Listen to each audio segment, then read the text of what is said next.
अब तक आपने देखा इलाहाबाद, झांसी, कौशाम्बी, ललितपुर, भदोही, बरेली और अब देखिए फैजाबाद से नुक्कड़ बहस। यूपी का फैजाबाद राम मंदिर और इससे जुड़े आंदोलन को लेकर सुर्खियां बनता रहा है और इस मुद्दे पर आज भी राजनीति गर्म है। फैजाबाद जिले के अयोध्या में है राम मंदिर। लाखों श्रद्धालु दर्शन के लिए यहां आते हैं, लेकिन करीब 18 लाख की आबादी वाले फैजाबाद में विकास के दर्शन दुर्लभ ही हैं। विख्यात धार्मिक नगरी होने के बावजूद सरयू नदी के किनारे बसे अयोध्या में मंदिर और घाटों की हालत बहुत अच्छी नहीं है। बिजली, पानी, सड़क जैसी बुनियादी सुविधाओं के लिए भी यहाँ के लोग तरस रहे हैं। फैजाबाद में 2 यूनिवर्सिटी हैं, लेकिन रोजगार ना के बराबर हैं। उन व्यवस्था तो कुछ है ही नहीं है। सपा सरकार में खासकर कानून व्यवस्था को उन्होंने अपने एजेंडे में रखा ही नहीं है। आप सारे लोग जानते ही होंगे। अयोध्या के लोकल जो बेरोजगार लोग हैं उनके लिए भी कोई व्यवस्था सरकार नहीं कर रही है। बिजली तो रहती ही नहीं है। भगवान को जनरेटर चला करके तो उनको व्यवस्था दी जाती है पंखा चलाने के लिए।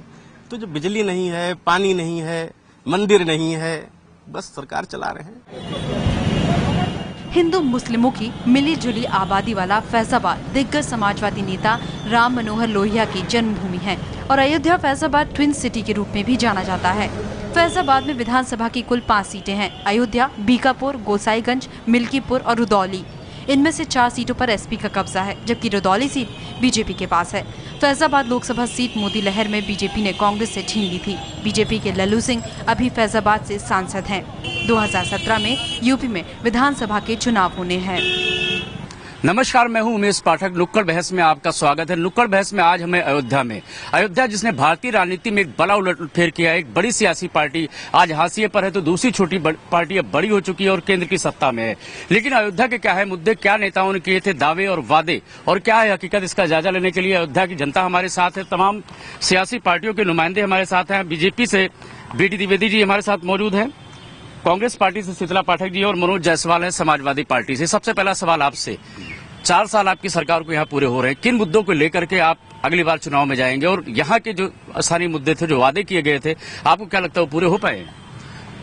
समाजवादी पार्टी के 4 साल की सरकार में माननीय अखिलेश यादव जी ने जो भी वादे किए थे 2012 के चुनाव के पहले, उन वादों को धरातल पर लाने का काम इस प्रदेश के मुखिया माननीय अखिलेश यादव जी ने किया है।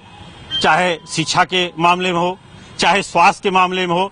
डांटना क्यों पड़ता है मुलायम? वो इस परिवार के मुखिया हैं और मुखिया हमेशा जो छोटा होता है मुखिया की नजर में होता है कि हाँ, हम इनको डांट के और प्यार से इनसे काम लेंगे और डांटते रहेंगे तो ये अच्छे तरीके से और अच्छे ढंग से काम करेंगे, बेहतर ढंग से काम करेंगे। अयोध्या के क्या मुद्दे हैं, उन मुद्दों पर अखिलेश सरकार ने कितना काम किया है?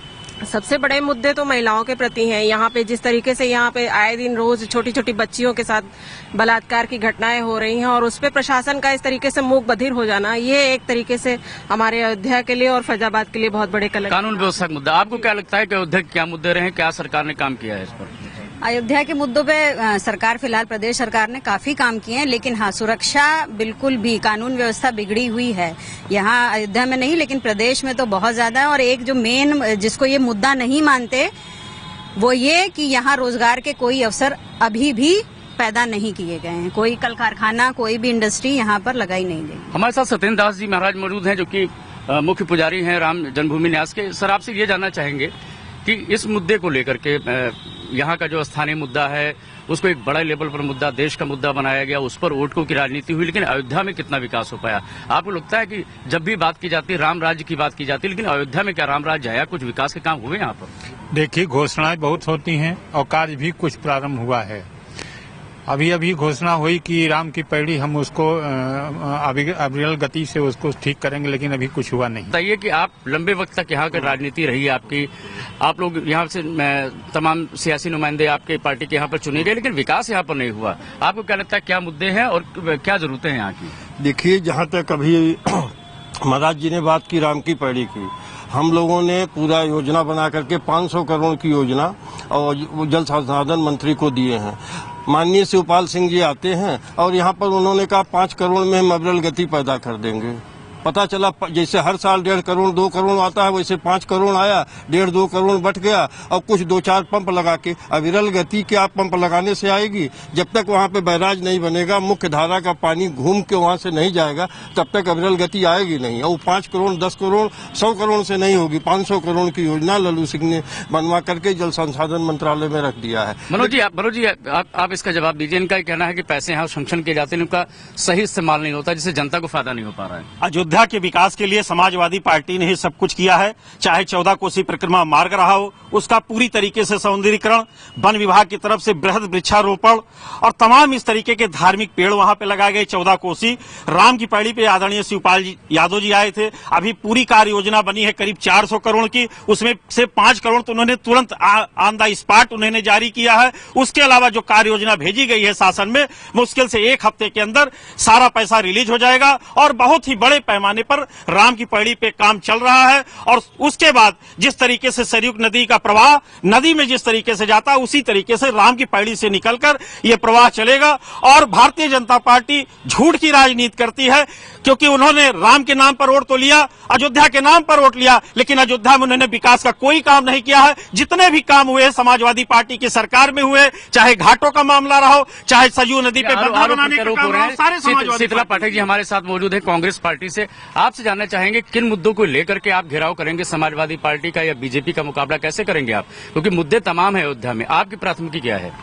हमारी प्राथमिकता मात्र इतनी है कि हमारा महत्वपूर्ण मानना एक चीज है कि फैजाबाद जनपद और अयोध्या का विकास आज तक न समाजवादी पार्टी ने किया है, न भारतीय जनता पार्टी ने किया है।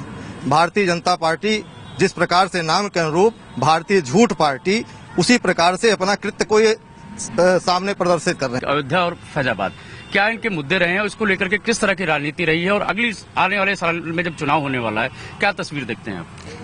देखिए, विकास के को तो खूब दावे होते हैं और घोषणाएं भी होती हैं, लेकिन लगता है कि जो विकास के दावे करने वाले लोग हैं इनकी मंशा संदिग्ध है। वो श्रेय लेने की कोशिश तो करते हैं, लेकिन अयोध्या को बेहतर बनाना है इसके प्रति ईमानदार नहीं है। किसी भी पुराने अयोध्यावासी से पूछिए तो वो कहेगा कि 20-30 साल पहले की अयोध्या बहुत सुंदर थी और आज अयोध्या बदसूरत हो गई।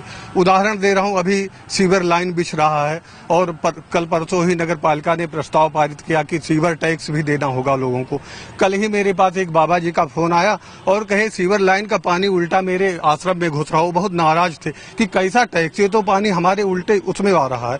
एक और उदाहरण, अभी रानी हो का कॉम्प्लेक्स बन रहा, बहुत अंतर्राष्ट्रीय स्तर पर कि वो एक वास्तु की बड़ी मिसाल बनेगा और वो उस जमीन पर बन रहा है जिसके पहले करीब 13 करोड़ की लागत से चौधरी चरण सिंह घाट बनाया गया और आज वो घाट बेमानी हो गया क्योंकि उस घाट के आगे सरजू के कछार में वो योजना बन रही। एग्जाम्पल मैं आपसे दे रहा हूँ कि राम जानकी मार्ग और राम वनगमन मार्ग, इसका पैसा आके रखा हुआ है। उत्तर प्रदेश सरकार एनओसी नहीं दे रही है। आखिर में नोडल संस्था तो अगर उत्तर प्रदेश में समाजवादी पार्टी की सरकार है तो करेंगे तो वही, पैसा केंद्र दे रहा है, कहते हैं हमने किया और उसको एनओसी नहीं दे रहे हैं। तो आखिर में अयोध्या का विकास कैसे होगा जब तक वो चारों तरफ से उसकी लिंकिंग नहीं होगी, बनेगा नहीं।